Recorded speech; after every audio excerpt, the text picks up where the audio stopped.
Ahora, hay otro grupo de personas que dicen, no, mira, postular a una universidad top en Estados Unidos es un ojo de la cara, es muy caro.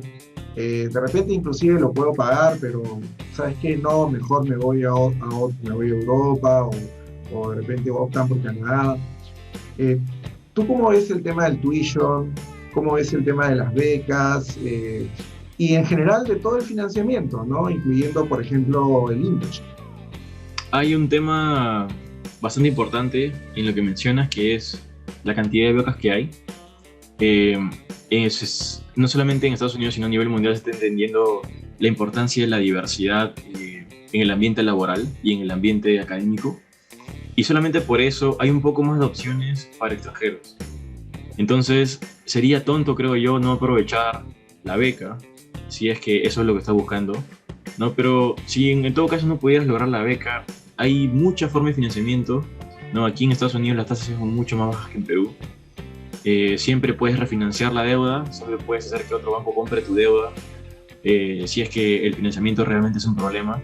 Pero fuera de la plata, y yo creo que el tema de la oportunidad de estar expuesto a un contexto en el que, no sé, las consultoras más grandes o los banqueros de inversión con mejor reputación o las empresas de tecnología que están a la vanguardia en estos momentos te van a pagar un montón de dinero, ¿no? Una vez que tú termines el MBA.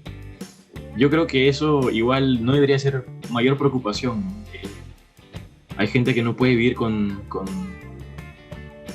mucha deuda, pero vas a vivir con mucha deuda solo por un tiempo, ¿no? Esto es bastante temporal. No hay una preocupación mayor por el tema de poder pagar el MBA, ya que entonces, ahorrando, o sea, el 30% de tu salario anual puedes pagar una parte significativa de la deuda, ¿no? Y es muy, muy probable que si ese fuera tu foco, puedas pagar la deuda en 3 o 4 años, sin problemas.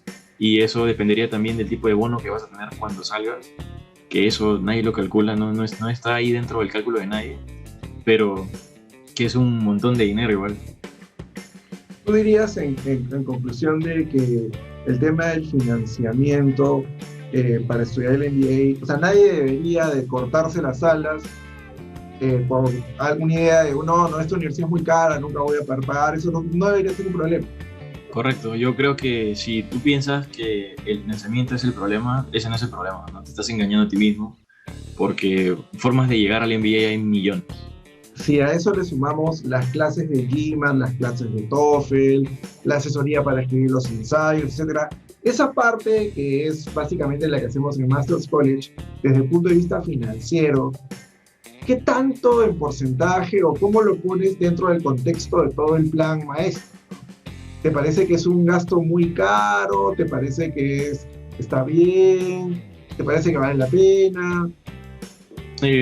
O sea, haciendo cifras con respecto a Arden, me parece que el porcentaje que yo gasté en Master's College con respecto a los costos de vida aquí por 2 años están alrededor de entre 6 y 10%, por lo que está casi dentro del margen de error de lo que podría ser financiar un MBA. Entonces, por ese lado yo creo que no habría mucha preocupación. De todas maneras, igual la referencia con respecto a el costo de una academia como Master's College en Estados Unidos es significativamente menor que a lo que cobran en Estados Unidos, ¿no? Si tú quisieras prepararte en Estados Unidos, es más de 3 veces más caro.